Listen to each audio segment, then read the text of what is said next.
नमस्कार दोस्तों SSC CGL की एक और शिफ्ट का जो पेपर है वो आज हम लोग सॉल्व कर रहे हैं यहाँ पर और देखते हैं कि इस शिफ्ट में जो सीजीएल में क्वेश्चंस आए थे वो किस तरीके से आए थे। ये भी शिफ्ट जो है वो कंपैरेटिवली इजी ही है, जैसे कि अब तो इतनी सारी शिफ्ट्स के बाद आपकी हैबिट हो गई होगी एक सीजीएल का पेपर किस टाइप का जो है इंग्लिश का वो अब तक पूछा गया है। तो चलिए पहला क्वेश्चन स्क्रीन पर आपको शो हो रहा है एंड ये जो क्वेश्चन है ये बेसिकली PQRS का है। देखिए आप में से कुछ स्टूडेंट्स ने मुझे कमेंट किया था कि मैम हमें PQRS और क्लोज टेस्ट में दिक्कत आती है या मैं कहूँ कॉम्प्रीहेंशन में दिक्कत आती है। तो आप बिल्कुल चिंता ना करें, हम लोग PQRS की और कॉम्प्रीहेंशन की या मैं ये कहूँ क्लोज टेस्ट की जो वीडियो है ये अलग से भी एक बार बना लेंगे, ठीक है। तो वहां पर आपको कोई दिक्कत आएगी नहीं। अभी तो फिलहाल हम लोग ये PQRS का जो क्वेश्चन है ये अटेम्प्ट करते हैं कि किस तरीके से ये क्वेश्चन आपको डील करना है। देखिए स्क्रीन पर आपको क्वेश्चन विजिबल हो रहा होगा। ये क्वेश्चन क्या कह रहा है, आपको बाय ऑप्शन पहले उठाना है। सबसे पहली बात देखो यहाँ फर्स्ट ऑप्शन में आपको ओ से एंड होता हुआ दिख रहा है। क्या मैं अपना सेंटेंस ओ पर एंड कर सकती हूँ? क्योंकि ओ है ना इज पे एंड हो रहा है और वर्ब पे हम हमारा सेंटेंस एंड कर नहीं सकते, हेल्पिंग वर्ब पे बेसिकली। तो यानी कि ये ऑप्शन तो होगा नहीं। फिर चेक करो क्या मेरा सेंटेंस पी से एंड हो सकता है? हाँ ठीक है, पी से तो एंड हो सकता है। क्या मेरा सेंटेंस एस से एंड हो सकता है? हाँ एस से भी हो सकता है और क्यू से भी हो सकता है। यानी अब इन तीन में से कोई ऑप्शन होंगे।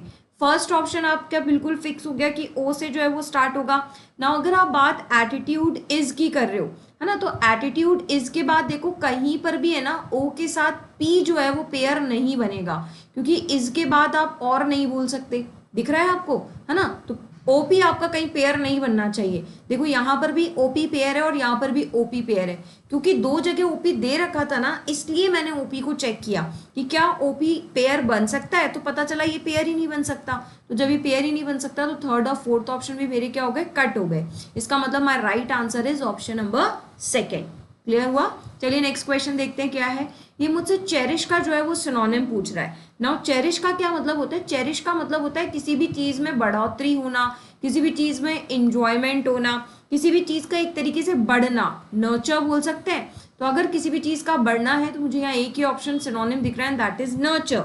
बाकी के ऑप्शन देखते हैं। एफ्लिक्ट का क्या मतलब होता है? एफेक्ट का मतलब होता है ऐसा कुछ करना कि दूसरों को क्या हो, पेन हो, दुख हो। यानी कि टू कॉज, कुछ ऐसा काम करना जिसकी वजह से, to cause somebody to suffer pain, यानी कि आप ऐसा कुछ कर रहे हो कि दूसरों को क्या हो रहा है, पेन हो रहा है, यानी कि क्या हो रहा है, दुख हो रहा है, उसे हम कहते हैं एफ्लिक्ट। नेग्लेक्ट का मतलब आप जानते ही हैं, चीजों को नेग्लेक्ट कर देना यानी कि अनदेखा कर देना। ब्रीच का मैम क्या मतलब होता है? ब्रीच का मतलब होता है किसी भी चीज के नियम कह सकते हैं, या ये कहूँ किसी भी चीज के समझौते, इनका क्या करना, नियम या समझौतों का ब्रेक करना, इनका पालन नहीं करना। तो एक तरीके से मैं ब्रीच को ये भी कह सकती हूँ टू ब्रेक एन एग्रीमेंट, यानी आपने एक एग्रीमेंट क्या कर दिया है, ब्रेक कर दिया है, वो क्या कहलाता है, ब्रीच कहलाता है, to break an agreement. Okay, तो the right synonym of cherish is what, nurture. चलिए आगे बढ़ते हैं। नेक्स्ट वर्ड अगेन PQRS का है, जरा इसको करने की कोशिश करते हैं। देखो यहाँ पर तीन ऑप्शन डी से दिख रहे हैं, रिसोर्स से एंड हो सकता है, और एक ऑप्शन बी से यानी कि फील्ड से भी एंड हो सकता है। यानी लास्ट ऑप्शन अपनी हेल्प नहीं कर रहे हैं, आगे की हेल्प लेते हैं। देखो यहाँ ए में बोल रहा है दीज आर रिस्पॉन्सिबल फॉर। अब अगर दीज आर रिस्पॉन्सिबल फॉर है तो मैं अपना सेंटेंस दीज से तो स्टार्ट नहीं कर सकती। क्यों नहीं कर सकती? क्योंकि दीज पता ही नहीं है, यानी हम ए से स्टार्ट नहीं कर सकते। एक ऑप्शन गया। नेक्स्ट देखते हैं, the chief oil field is ग्वार फील्ड, ठीक है, एक तरीके से डी से कर सकते हैं। सी देखते हैं, the economy of Saudi Arabia, ठीक है, द कंट्री हैज। अब देखो बी में आपने बोला है द कंट्री और सी में आपने उस कंट्री का नाम लिया है सऊदी अरेबिया, तो डेफिनेटली सी जो है वो बी के पहले ही आएगा, यानी कि एक पेयर जो है वो अपना सी और बी बन रहा है। चेक करें सी और बी पेयर का है। यहाँ पर सी और बी है तो सही, लेकिन अलग अलग है, होगा नहीं। नेक्स्ट चेक करते हैं, यहाँ सी और बी, हाँ फोर्थ में तो बी पहले आ रहा है, हो ही नहीं सकता। तो एक ही आंसर दिख रहा है जिसमें पेयर क्या दिख रहा है, सी और बी। फिर भी एक बार बोल लेते हैं, the economy of Saudi Arabia is based on petroleum, the country has 100 major oil and gas fields, these are responsible for producing the major fuel used across the globe, the chief oil field is Gwar field having an estimated 70 billion reserve resources। बिल्कुल सही बैठ गया, तो option number third is my right answer. चलिए आगे बढ़ते हैं। Adequate का आपको सिनोनिम बताना है। देखो एडिक्वेट का मतलब होता है कि आपके पास पर्याप्त मात्रा में कोई चीज हो। पर्याप्त मात्रा मतलब सफिशिएंट है, इतनी है कि अपना काम चल जाएगा, ना कम है ना ज्यादा है, वो एडिक्वेट कहलाता है। अब सफिशिएंट ही इसका सिनोनिम है, दिख भी रहा है सीधा सीधा, तो सफिशिएंट इज माय आंसर। बाकी ऑप्शंस देखते हैं। देखो रिकंसाइल का क्या मतलब होता है? रिकंसाइल का मतलब होता है कि एक आर्ग्यूमेंट के बाद में, यानी एक छोटी सी झड़प के बाद में वापस से दोस्त बन जाना, यानी टू बिकम फ्रेंड्स अगेन, है ना, यानी कि वापस क्या हो जाना, दोस्ती यारी हो जाना। टू बिकम फ्रेंड्स किसके बाद में? आफ्टर एन आर्ग्यूमेंट, यानी छोटी सी झड़प हुई थी और उस झड़प के बाद आपने क्या कर लिया, रिकंसाइल कर लिया। रिकंसाइल मतलब आप वापस से दोस्त बन गए हैं। इवैल्यूएट मूल्यांकन होता है, हिडन मतलब छुपाना होता है। तो द राइट आंसर या the right synonym of adequate is sufficient. आप क्वेश्चन में डेफिनेटली चेक करेंगे कि आपसे सिनोनिम पूछा है या एंटोनिम, क्योंकि काफ़ी सारे स्टूडेंट्स इसमें गड़बड़ी करते हैं, ऊपर क्वेश्चन में ढंग से हम नहीं पढ़ते हैं और फिर हम सिनोनिम की जगह एंटोनिम, एंटोनिम की जगह सिनोनिम कुछ भी लगाते हैं ना। चलिए नेक्स्ट आगे बढ़ते हैं। ग्रामेटिकल एरर का ये क्वेश्चन है, जरा देखते हैं। Two of the world's best forwards has played alongside David Beckham. देखो आप बात टू की कर रहे हो और यहाँ पर हैज का यूज कर रहे हो, तो टू के साथ सिंगुलर तो आएगा ही नहीं, है ना, हैव का आएगा।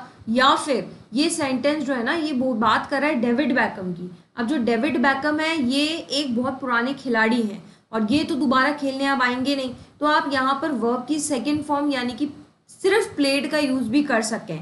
तो two of the world's best forwards played alongside David Beckham आप ये भी बोल सकते हैं और हैव प्लेड भी बोल सकते हैं, बट अल्टीमेटली जो एरर है वो तो सेकंड पार्ट में ही है ना, क्योंकि हैज तो नहीं आएगा ना, यहाँ पे क्या आएगा, हैव ही आएगा, because you are talking about two people and for two you can't use singular verb. Okay आगे बढ़ते हैं। नेक्स्ट ये आपसे पूछ रहा है कि जो अंडरलाइन सेक्शन है इसका आपको क्या बताना है, इसका आपको सब्सटीट्यूशन बताना है। तो एक बार के लिए पहले ये लाइन पढ़ लेते हैं कि ये लाइन किसके बारे में बात कर रही है। The food intolerance industry has grown dramatically, यानी कि बहुत ज़्यादा बढ़ती जा रही है ये प्रीवियस डिकेड में, chiefly because of a boost in, काई के लिए बढ़ रही है ये, इसका रीजन ये मेंशन कर रहा है, colic and Crohn disease cases के कारण, as well as increasing awareness among health conscious clients, यानी कि इनके अंदर क्या बढ़ती जा रही है, अवेयरनेस, उसके कारण ये बूस्ट हो रही है ना। किसी भी चीज़ का बूस्ट होना यानी ग्रो करना, अगर आप ग्रो करने की बात कर रहे हैं तो डेफिनेटली आप ग्रो करने के लिए यहाँ पर बॉयल डाउन का यूज तो नहीं करेंगे, क्योंकि बॉयल डाउन का मतलब तो किसी चीज़ का कम होना होता है, होगा नहीं है। नेक्स्ट अगर हम बात करें तो यहाँ पर आप बोल रहे हैं casually due to a growth, casual तो यूज होगा नहीं बूस्ट के लिए, है ना, बूस्ट तो अचानक से बढ़ना होता है। कॉन्टेक्सचुअली बिकॉज ऑफ अ स्पार्क, देखो यहाँ पे कॉन्टेक्स्ट की बात तो कहीं पे भी नहीं है कि आप कॉन्टेक्स्ट की बात करके सेंटेंस को कवर अप करें, नहीं, ये रीजन बता रहा है ना। बिकॉज जो है वो क्या बताता है, रीजन बताता है, और रीजन के लिए हम ओइंग टू का यूज भी कर सकते हैं, ड्यू टू का यूज भी कर सकते हैं। तो यानी कि मुझे कुछ ऐसा वर्ड चाहिए था जो रीजन बताए, यानी कि बिकॉज का रिप्लेसमेंट चाहिए था, और वो ओइंग टू हो सकता है। तो owing primarily to a rise is my right answer. कैसे पकड़ा ये क्वेश्चन मैंने, मुझे बिकॉज एक रीजन दिख रहा था यहाँ पर, और ये जो रीजन है इसमें बहुत तेजी से वृद्धि हुई है ये दिख रहा था, तो मैंने फर्स्ट ऑप्शन क्यों काटा, क्योंकि बॉयल डाउन का मतलब कम होना होता है। थर्ड ऑप्शन क्यों काटा, क्योंकि कैजुअली ग्रोथ बोल रहा है। फोर्थ ऑप्शन कॉन्टेक्स्ट की बात कर रहा है, ये सब होगा नहीं। यहाँ पर मुझे बिकॉज का एक सिनोनिम दिख रहा है ओइंग टू, और ये राइज की बात भी कर रहा है, तो second option will be my right answer. आगे बढ़ते हैं। नेक्स्ट आपसे ये मिस स्पेल्ड पूछ रहा है और क्या बोल रहा है कि ये सारे के सारे जो वर्ड्स है ना ये सब गलत होने चाहिए, वो ऑप्शन आपको चूज करना है। तो ये क्वेश्चन एक बार पहले भी शिफ्ट में आया था, तब भी मैंने आपसे कहा था कि आपको ये सेंटेंस पढ़ने की जरूरत नहीं है, आप डायरेक्ट ऑप्शंस पर आए और सबसे पहले आप राइट स्पेलिंग ढूंढ के उस ऑप्शन को कट करें। जैसे अगर मैं फर्स्ट और सेकंड की बात करूँ ना, तो मुझे दोनों में देखो सिली की स्पेलिंग सही दिख रही है। अब जब सही दिख रही है तो ये तो आंसर हो नहीं सकता ना, तो फर्स्ट और सेकंड ऑप्शन तो गया। क्यों, क्योंकि इसने आपसे कहा है वो ऑप्शन ढूंढना है जिसमें सारी स्पेलिंग गलत हो, तो फर्स्ट और second option will be gone. Third option देखते हैं, डिलीशियस की स्पेलिंग बिल्कुल सही है। अब अगर डिलीशियस की स्पेलिंग सही है, इनफैक्ट अटरली की स्पेलिंग भी सही दिख रही है, थर्ड ऑप्शन भी गया। या तो आप जल्दबाजी में तो आप फोर्थ ऑप्शन टिक कर सकते हैं क्योंकि अब और कोई ऑप्शन है नहीं, बट स्टिल आप देख सकते हैं रेस्टोरेंट की स्पेलिंग गलत दिख रही है, बिलीव की गलत है, असाइनमेंट में एन गायब है, एम्बैरेसमेंट में डबल आर आता है, चारों स्पेलिंग गलत है। क्योंकि चारों स्पेलिंग गलत है तो यही मेरी राइट आंसर हो गया। रेस्टोरेंट की राइट स्पेलिंग क्या होती है, RESTAURANT, ये राइट स्पेलिंग होती है। बिलीव की स्पेलिंग में क्या मिस्टेक है? BELIEVE होता है, ये मिस्टेक है। असाइनमेंट में मैंने आपको बता ही दिया कि क्या गायब है, एन गायब है, और एम्बैरेसमेंट में क्या गायब है, एक आर गायब है। ठीक है, चलिए नेक्स्ट आगे बढ़ते हैं। नेक्स्ट ही मुझसे पूछ रहा है पैसिव वॉइस, है ना। अब पैसिव वॉइस देखो मुझे बताना है, तो डेफिनेटली यहाँ पे एक वर्ड लिखा है डिलीवर्ड। ये डिलीवर्ड किस में कन्वर्ट होगा, वॉज या वर में, क्योंकि V2 है, V2 वॉज वर में जाता है। अब नाउ ऑप्शन देखूं तो यहाँ वॉज के साथ बीइंग नहीं आएगा, इज नहीं आएगा, हैज बीन नहीं आएगा, तो एक ही ऑप्शन है, the speech was delivered by the teenager, तो second option will be my right answer. आगे बढ़ते हैं। ब्रिटिल का जो है वो आपको सिनोनिम बताना है। देखो ब्रिटिल का मतलब होता है कमजोर, नाजुक, यानी कि जो आसानी से टूट जाए, है ना। तो यानी कि कमजोर को हम ब्रिटिल बोलते हैं, या ऐसी कोई चीज जो बहुत ज्यादा नाजुक है हम उसे ब्रिटिल बोलते हैं ना। कमजोर और नाजुक के लिए एक वर्ड यहाँ पे दिख रहा है फ्रेजाइल। फैटल का मतलब होता है डेडली, यानी कि जो मौत ही लेकर आ जाए। फिकल का क्या मतलब होता है मैम? फिकल का मतलब होता है जो अनस्टेबल होते हैं, है ना, जो कहते हैं ना बहुत चंचल टाइप है, जिन पर आप भरोसा नहीं कर सकते हो, कब पलट जाए कोई भरोसा नहीं है, तो unstable people are known as fickle. And ma'am what is furtive? Furtive word जो है ना, ये किसी चीज से छुपाना, सीक्रेट का सिनोनिम है, यानी कि टू हाइड समथिंग, किसी भी चीज को छुपाने के लिए हम फर्टिव वर्ड जो है वो बोलते हैं। ओके, तो यहाँ ब्रिटल का राइट सिनोनिम क्या हो गया? फ्रेजाइल। दोनों का मतलब क्या है? नाजुक, यानी किसी भी चीज का कमजोर होना। नेक्स्ट आगे बढ़ते हैं।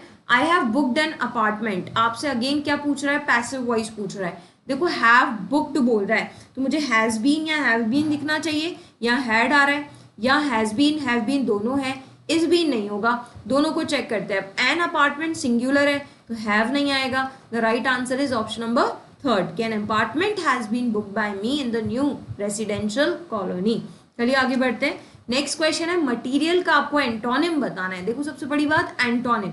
अब है ना इन ऑप्शंस के मीनिंग आप देखें, है ना। अब आपने ना अगर नाउन की दो कैटेगरीज पढ़ी हूं, तो नाउन में एक नाउन होता है जिसे अनकाउंटेबल नाउन कहते हैं, और अनकाउंटेबल नाउन दो पार्ट्स में डिवाइड है, एक मटीरियल नाउन होता है और एक एब्स्ट्रैक्ट नाउन होता है। और मटीरियल और एब्स्ट्रैक्ट नाउन में फर्क क्या है कि जो मटीरियल नाउन होता है ना वो टेंजिबल होता है, टेंजिबल मतलब जिसको आप टच कर सकते हो, फील कर सकते हो, है ना। और एब्स्ट्रैक्ट नाउन क्या होता है? जो इनटेंजिबल होते हैं, यानी कि जिनको आप टच नहीं कर सकते हो, सिर्फ फील ही कर सकते हो, है ना। तो टेंजिबल और इनटेंजिबल आपस में ऑपोजिट है, वैसे ही मटीरियल और एब्स्ट्रैक्ट आपस में एंटोनिम है। अब यहाँ आपसे मटीरियल का एंटोनिम पूछ रहा है ना, आपको पता है मैं इस कहानी तक कैसे पहुंची? क्योंकि मुझे ऑप्शन में एब्स्ट्रैक्ट वर्ड दिख रहा था, है ना। चीप का मतलब तो सस्ता होता है, टेम्पररी यानी जो हल्का कभी कभार हो। कॉन्क्रीट जो है ना ये भी मटीरियल का एक तरीके से सिनोनिम है।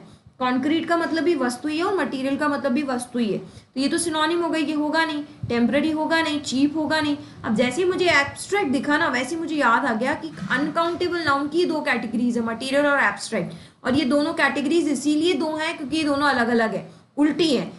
Material is tangible whereas abstract is intangible, तो the right antonym of material is what? abstract। आगे बढ़ते हैं।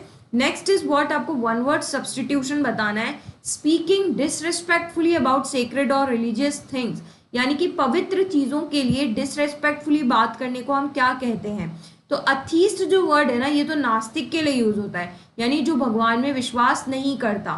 थीस्ट इसका उल्टा हो गया, जो आस्तिक है, जो भगवान में बहुत विश्वास करते हैं। तो ये दोनों तो कहीं डिसरिस्पेक्ट है ही नहीं, या तो मानेगा ही नहीं या मानेगा, है ना। मिस्टिक का क्या मतलब होता है मैम? मिस्टिक जो वर्ड है ना ये बेसिकली मिस्टीरियस, यानी कि जो होते हैं ना ऐसे लोग जो ना भगवान की एक तरीके से शक्तियां प्राप्त करने के लिए ना साधना में चले जाते हैं ना, यानी दुनिया से अलग हो जाते हैं, लीन हो जाते हैं, तप वगैरह करते हैं, उनको कहते हैं मिस्टिक। ठीक है, तो ये तो होगा नहीं, इट्स अ पॉजिटिव वर्ड। तो यहाँ पर एक वर्ड है ब्लास्फेमी। ब्लास्फेमी का मतलब होता है ईश निंदा करना। ईश निंदा यानी भगवान की खूब बुराई करना, भगवान की निंदा करना, वो क्या कहलाता है? ब्लास्फेमी। तो इसने यही कहा है कि आप सेक्रेड या रिलीजियस थिंग्स की क्या कर रहे हो? डिसरिस्पेक्ट कर रहे हो, उसके लिए बेकार बेकार बोल रहे हो। तो यहाँ पर the right answer is blasphemy. Okay, next आगे बढ़ते हैं। आपको यहाँ पर बोल्ड वर्ड का क्या बताना है? सिनोनिम। अब इमेंस का क्या मतलब होता है? इमेंस का मतलब होता है बहुत ज्यादा, है ना, या मैं कहूँ बहुत बड़ा। तो कोई भी चीज जब बहुत ज्यादा हो क्वांटिटी में तो भी इमेंस बोलते हैं, और अगर साइज में बहुत बड़ी है तो भी हम क्या बोलते हैं? इमेंसी बोलते हैं। और इसी का एक सिनोनिम मुझे यहाँ पर ह्यूज दिख रहा है, क्योंकि ह्यूज का मतलब भी क्या होता है? बड़ा होता है। डिम्यूनिटिव का क्या मतलब होता है? डिम्यूनिटिव यानी बहुत ज्यादा छोटा, ये इसका एंटोनिम है। ऐसे ट्रिफलिंग का क्या मतलब होता है? ट्रिफलिंग भी अगेन बहुत ज्यादा छोटा। लेकिन ट्रिफलिंग वर्ड जो है ना, ये अनइम्पॉर्टेंट चीजों को भी बताता है, यानी ये तो बहुत छोटी सी चीज है ना, तुच्छ है, मामूली है, वो भी ट्रिफलिंग ही होता है। और सेट मतलब आप जानते ही हैं। तो ट्रिफलिंग और डिम्यूनिटिव तो इसका एंटोनिम हो गया। सिनोनिम पूछा है तो इमेंस का सिनोनिम क्या हो जाएगा? ह्यूज, यानी बहुत बड़ा। आगे बढ़ते हैं, नेक्स्ट वर्ड आपसे क्या पूछ रहा है? अंडरलाइन वर्ड का अगेन आपको सब्सटीट्यूशन बताना है। तो एक बार के लिए सेंटेंस रीड आउट कर ले।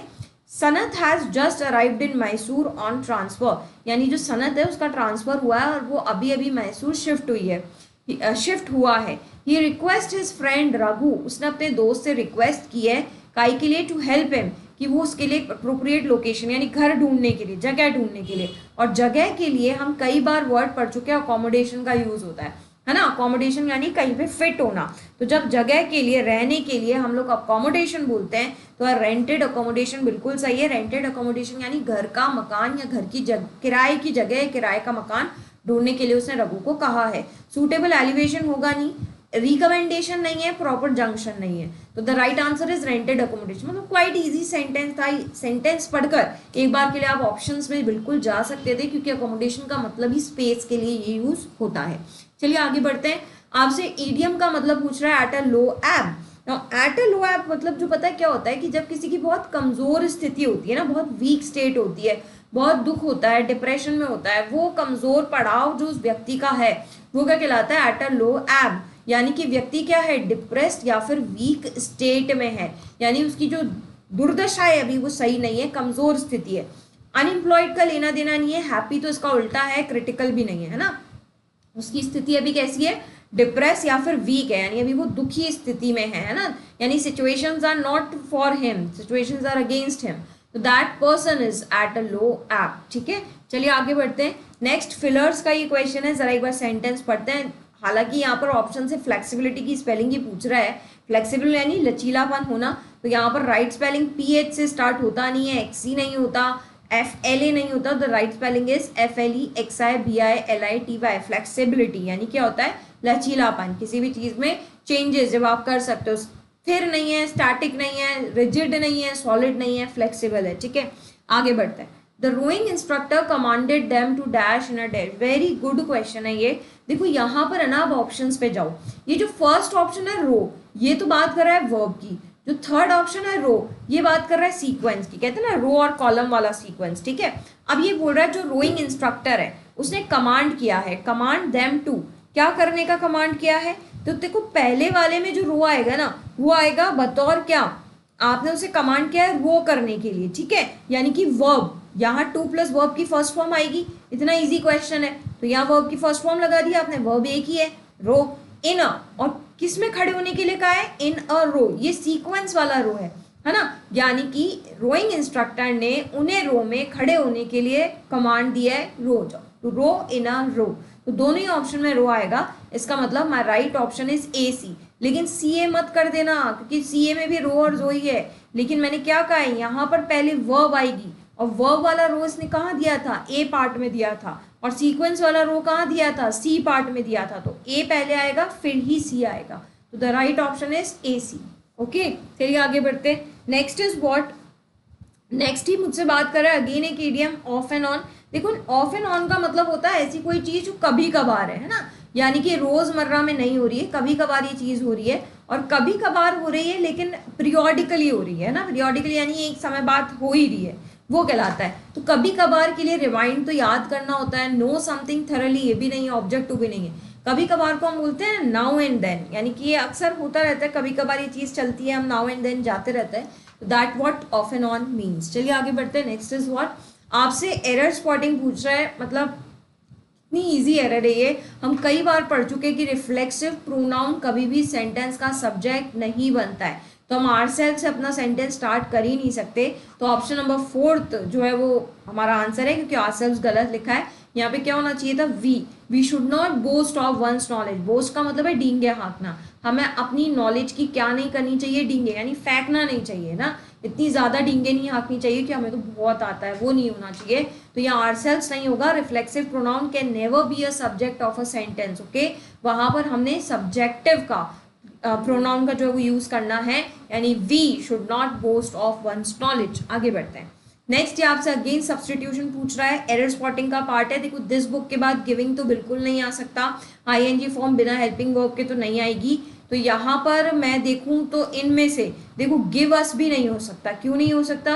क्योंकि दिस बुक सिंगुलर है ना। अब गिव्स अस है। अब इंफॉर्मेशन जो है वो अनकाउंटेबल नाउन है, और अनकाउंटेबल नाउन से पहले मैनी भी नहीं आता है। तो option number second will be my right answer, gives us much information about our freedom fighters. तो second option will be my right answer. आगे बढ़ते हैं क्लोज टेस्ट से। एक बार वीडियो को स्टॉप करके आप क्लोज टेस्ट को रीड आउट करें, उसके बाद हम इसे अटेम्प्ट करते हैं कि किसके बारे में बात कर रहे हैं। चलिए देखते हैं क्या कह रहा है। Culture is dash understanding and protecting like the cultivation of a garden. Now देखो कल्चर इज, वैसे ही आप थोड़ा बहुत श्योर हो गए होंगे कि इज है तो वर्ब में आईएनजी आएगा, प्लस आपको थोड़ा सा श्योर है ना इन वर्ड्स ने भी कर दिया। यहाँ पर देखो अंडरस्टैंडिंग लिखा है, प्रोटेक्टिंग लिखा है, तो जब सारी आईएनजी से कनेक्टेड है तो यहाँ पे भी तो वर्ब प्लस आईएनजी आएगा, है ना। एक ही ऑप्शन है क्रिएटिंग, बाकी सारे है नहीं। तो क्या बोलूँ, कल्चर इज क्रिएटिंग। क्या क्रिएट कर रहा है? अंडरस्टैंडिंग, क्रिएटिंग भी कर रहा है, अंडरस्टैंडिंग भी कर रहा है और प्रोटेक्टिंग भी कर रहा है।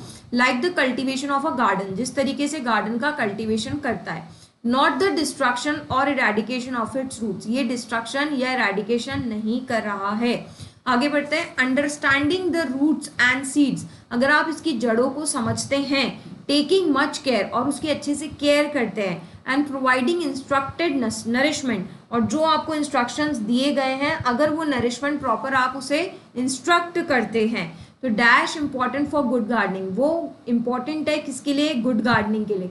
अब देखो यहाँ पर आपने अंडरस्टैंडिंग द रूट्स बोला है, फिर इसे कंबाइन किया है टेकिंग मच केयर से, और फिर कंबाइन किया है प्रोवाइडिंग से। तो आप तीन सब्जेक्ट कंबाइन कर रहे हैं ना, तो प्लूरल आएगा, तो वॉज और इज तो आएगा नहीं। और आप बात प्रेजेंट टेंस की कर रहे हैं तो वर्ब भी नहीं आएगा। तो the right answer is R. यहाँ पे क्या आएगा? Nourishment are important for good gardening. फिर आगे बढ़ते हैं। कल्चर ऑल्सो इज सिमिलर, ये किसके जैसा सिमिलर है? Understanding it acquaintance. अब एक्वेंट का मतलब होता है जान पहचान, और इसके साथ है ना फिक्स प्रपोजिशन आता है। ये प्रपोजिशन की नॉलेज हमें होनी चाहिए, हम तभी ये वाला फिलअप कर पाएंगे। और इसके साथ फिक्स प्रपोजिशन विद ही आता है। जान पहचान किसी के साथ बैठकर ही होती है, इसलिए विद ही आएगा, ठीक है। तो एक्वेंटेंस के साथ क्योंकि फिक्स प्रपोजिशन है तो कोई और आ नहीं सकता, विद ही आएगा। एक्वेंटेंस किसके साथ जान पहचान होनी चाहिए? लिटरेचर एंड आर्ट के साथ। एंड केयरफुल प्रोटेक्शन जो है वो आपको इसके लिए जरूरत है। Culture is the way of life, culture जो है वो एक लाइफ का तरीका है ऑफ अ पर्टिकुलर सोसाइटी के लिए, जिसमें group of people live together in one place, जहाँ एक ग्रुप ऑफ पीपल एक साथ रहते हैं। The society culture is visible, कहाँ दिखता है ये? लिटरेचर में दिखता है, उसके आर्ट्स में दिखता है, सोशल सिस्टम, लैंग्वेज और रिलीजन में दिखता है। ये कॉम्बिनेशन है किसका? ट्रेडिशन का, कस्टम्स का, इंस्टीट्यूशन का, फूड हैबिट्स का, मैनर्स का, मॉरल्स का, थॉट्स का, टेस्ट का, व्यूज का एंड बिलीव, ये सब मिला करके हमारा एक कल्चर बनता है। यूजुअली जो फैमिलीज है, देखो फैमिलीज अब प्लूरल है, तो अगर फैमिलीज प्लूरल है तो ट्रांसमिट्स नहीं होगा। ट्रांसमिटिंग बिना हेल्पिंग वर्ब के आएगा नहीं, और ट्रांसमिटेड नहीं आएगा क्योंकि आप पास्ट टेंस की बात नहीं कर रहे हो, तो ट्रांसमिट ही आएगा। कितना इजी क्लोज टेस्ट है ना ये। यूजुअली जो फैमिली है वो ट्रांसमिट करती है अपना कल्चर किसको? यंगर जनरेशंस को। फिर आगे बढ़ते हैं, ये क्या बात कर रहा है? As family system is becoming weak, जिस तरीके से अब जो फैमिली सिस्टम है वो क्या होता जा रहा है? वीक होता जा रहा है। College, schools, college and universities ने जो है वो रिस्पॉन्सिबिलिटी ली है किसके थ्रू? एजुकेशन के थ्रू। शुड प्रमोट, की एजुकेशन है ये जो है पोटेंशियल वैल्यूज कल्चर की वो बच्चों के अंदर डालेगी। द रोल ऑफ यूनिवर्सिटीज, जो यूनिवर्सिटीज का रोल है वो क्या नहीं होना चाहिए? वो मतलब सिर्फ यहाँ तक सीमित नहीं होना चाहिए, ओनली टू इशू कोर्स, कि मतलब उनका सिर्फ रोल इतना ही नहीं है कि कोर्स कंप्लीट करो और जय श्री राम, यानी उनका आगे और भी रोल होना चाहिए। तो उनका रोल यहाँ तक ही सीमित नहीं है। सीमित नहीं है तो रेस्ट्रिक्ट तो आएगा नहीं, शुड बी रेस्ट्रिक्टेड भी नहीं आएगा और शुड रेस्ट्रिक्ट भी नहीं आएगा। क्या आएगा? शुड नॉट बी रेस्ट्रिक्टेड, यानी कि वो यहाँ तक ही रेस्ट्रिक्टेड नहीं होना चाहिए कि सिर्फ एजुकेशन मतलब सर्टिफिकेट कंप्लीट किया और टाटा बाय बाय, नहीं, उनके बहुत सारे रोल हैं जो उन्हें अदा करने चाहिए। तो ये एक और शिफ्ट थी जो सीजीएल ने पूछी थी, क्वाइट इजी शिफ्ट थी, मतलब मुझे तो काफ़ी इजी लगी। इसका क्लोज टेस्ट वगैरह भी काफ़ी इजी था, ईडियम्स वगैरह भी इतनी कोई टफ थी नहीं, वो कैप भी इजी थी। तो अब जो है ना थोड़ा बहुत ईजीपन इसलिए भी लग रहा होगा आप लोगों को क्योंकि इतने सारे पेपर्स जो है हम कर चुके हैं, बाकी आगे और इसी तरीके से करते रहेंगे। तो ये रिवीजन पेपर जो है वो तो मेरे चालू ही रहेंगे जब तक आपका एग्जाम नहीं हो जाता है, ताकि आप जो पेपर देने की या पेपर को देखने की हैबिट है वो आपकी छूटे ना। चलिए इसी तरीके से वीडियोस में आप बने रहें, आपके सजेशंस मुझे कमेंट बॉक्स में देते रहें, वीडियो को चैनल को लाइक शेयर एंड सब्सक्राइब आप करते रहें। चलिए नेक्स्ट वीडियो में आपसे फिर मिलते हैं एक और सेट के साथ। तब तक के लिए फ्रेंड्स, जय हिंद, जय भारत, राधे राधे।